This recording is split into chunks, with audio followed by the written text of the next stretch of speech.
all of the Taylor Swift Blake Lively text messages coming out, I want to remind you and read you the affidavit that Brian Friedman signed under oath about Blake and Taylor.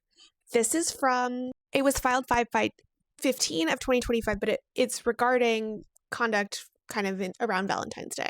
Oh, it looks like it was, yeah, oh, sorry, wow, I'm getting my years. I was right the first time. Anyway, let me read this to you because I think we need to look at this when we read those Blake text messages and Taylor text messages, especially how stupid they were for putting some of this stuff in writing. And even Blake makes mention of that, being like, aren't you paranoid given what's happened to you? But more importantly, about that December text message where Blake is feeling really insecure about her relationship with Taylor. So I'm skipping to the middle here. On February 14th, 2025, I, being Brian Friedman, received a voicemail from a person very closely linked to Taylor Swift. Don't we learn that that's her dad? Whom I subsequently called back the same day. Out of respect for the individual in question, I am not identifying them at this time. I think it's come out that it's the dad. So Scott Swift. However, should the court direct me to do so, if you compel me, I will comply with the court's order. During the February 14th phone call, which lasted approximately 1 hour, the speaker told me that they had been informed by J. Douglas Baldridge, counsel for Taylor Swift and partner at Venable, had received a phone call from Michael Gottlieb, counsel for Blake Lively and Ryan Reynolds, during which Mr. Gottlieb requested on Miss Lively's behalf that Taylor Swift make a social media statement in support of Miss Lively's absence from the Super Bowl this year, and stated that if Swift failed to do so, Miss Lively would release 10 years of private text messages with Miss Swift.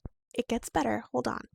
The individual also told me that they had been informed that Mr. Baldridge had accused Mr. Gottlieb of extortion and ended the call. During the same February 14th call, the individual told me that they had been informed 4 or 5 months earlier Miss Lively had requested that Miss Swift delete her text messages with Miss Lively. So February 14th. Alexa, what's 4 months before February 14th? October. That would be mid-October is 4 months. 5 months would be mid-September. We have the V-word lawsuit on September 27th. I think we should just look at this in context of all of that. Then we have this very insecure text message that Blake sends Taylor. I want to say that was beginning of December, being like, is our friendship okay? Did I do something to me? Then be asking me to delete my text messages.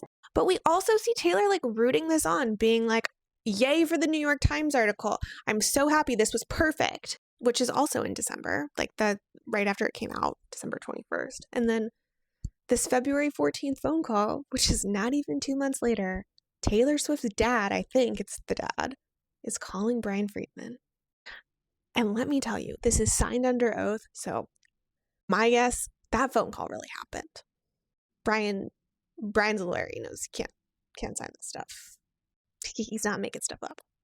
I would be shocked if he was making stuff up, is what I'm trying to say. So I just think that we should look at this affidavit when we look at Taylor's messages.